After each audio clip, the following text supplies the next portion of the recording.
There's a guy who was in the movie Top Gun. His name is Barry Tubb. He played the Wolfman in Top Gun. One of just one of the guys that you see like in the locker room, in the classroom, in the locker room, bit part. At the end, they show him, and his name is Barry Tubb, and he was one of the wingmen for another. It wasn't Iceman's wingman, I don't believe, but anyway, his name was Wolfman, and he was in the movie Top Gun in 1986. Now, did you think he played volleyball shirtless?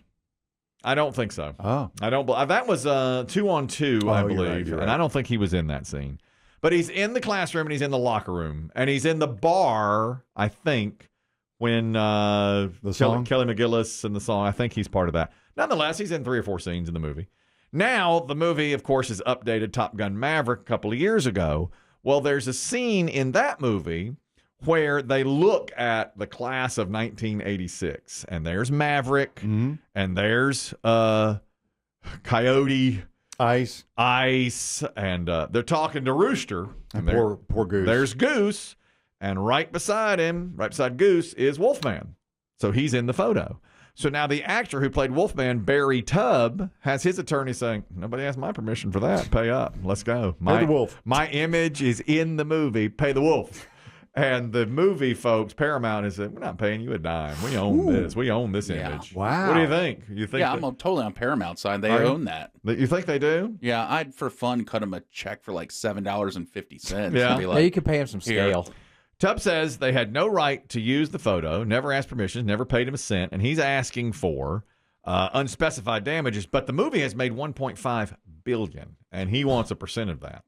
Did Paramount make the first version? Is the same? Yep. Yeah. Same movie company. Same movie company. Nah, they don't own. They own They own that. They own it. We'll they see own the what character. Yeah, but it depends on what kind of contract you sign, right? I mean, if you don't necessarily know there's going to be a sequel 20 years later, more than 30-some years. Yeah, later. whatever. I mean, it's a long time. And remember the deal Jack Nicholson cut? I found this out recently. Not only did he get a cut of the back end of Batman, which he was in 1989, he made it so that he gets a cut of every Batman sequel, even though he wasn't in them. He still get. But that was in his contract.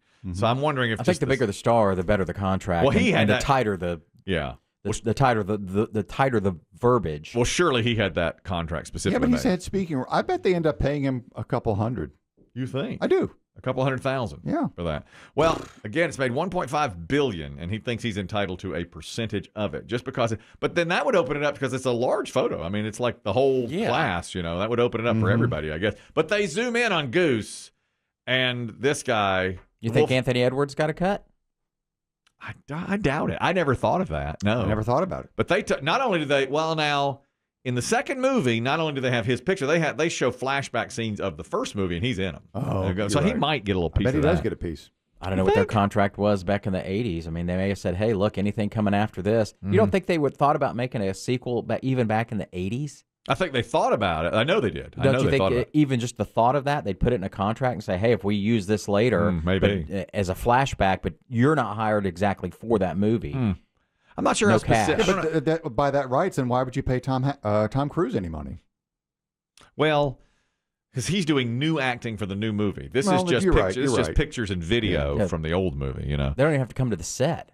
No, they did not. They were not on the set. Just pictures of them. Yeah, I just wouldn't pay this guy anything. What do you think? This is another Tom Cruise movie. I always wonder this. I'm a big fan of Jerry Maguire. In the movie Jerry Maguire, Tom Cruise is watching an episode of Hawaii Five-0, and they show a scene of Hawaii Five-0, and Jack Lord says something, And I always wondered, does Jack Lord from Hawaii Five-0, or does his estate, does whoever produced Hawaii Five-0 get anything from that? I think they have to get permission from CBS. And you'll see it in the credits. It'll be at the very bottom. It'll say footage from Hawaii Five-0 provided by such and such. They'd have to get that, exactly.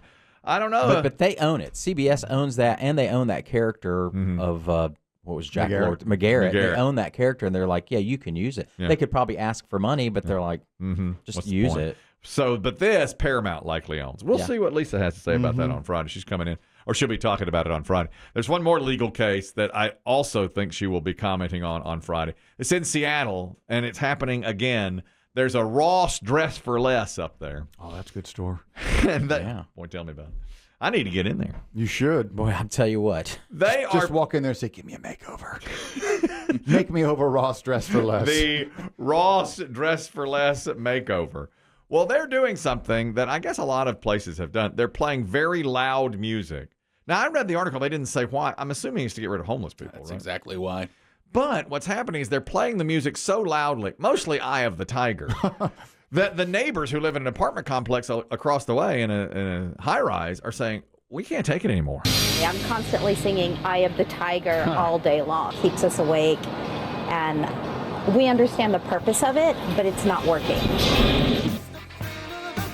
They play it at ear-splitting levels all the time. Now, they play 3 or 4 songs, but Eye of the Tiger is the most played, and it stands out. And other people are saying it's driving us insane. I wake up at 4 o'clock in the morning for work, and it's on. It's so loud. It's very disruptive. It's an earworm that won't go away. They're hearing it all the time. What are they going to do? Well, one woman, in fact, said, it took me, it's hurt me so much, we're moving. My husband and I decided to move. It just placed me in a position where I knew I could no longer fight this battle and maintain my sanity, that I couldn't fix this situation, and I had to abandon the mission, essentially. She said, I'm done. I'm gone. Do these people live more than you think 50 to 100 yards away from the store? Across the street, 4 lanes of traffic. That's it. But Ross is not breaking any noise ordinances. That's it. They're not. Yeah. But it's loud, but it doesn't go above the level of, supersonic. And they've kept it at that level. And a lot of people are saying you can hear it in the blocks around. It's a very high traffic area, so you hear traffic and stuff. But over all of that, you still hear the Survivor. music. Survivor all the time. Yeah.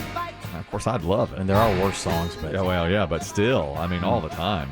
That'd be pretty tough. They reached out to Ross Dress for Less and got no comment. No comment back. Yeah, I wouldn't comment. No comment. Just keep playing, baby.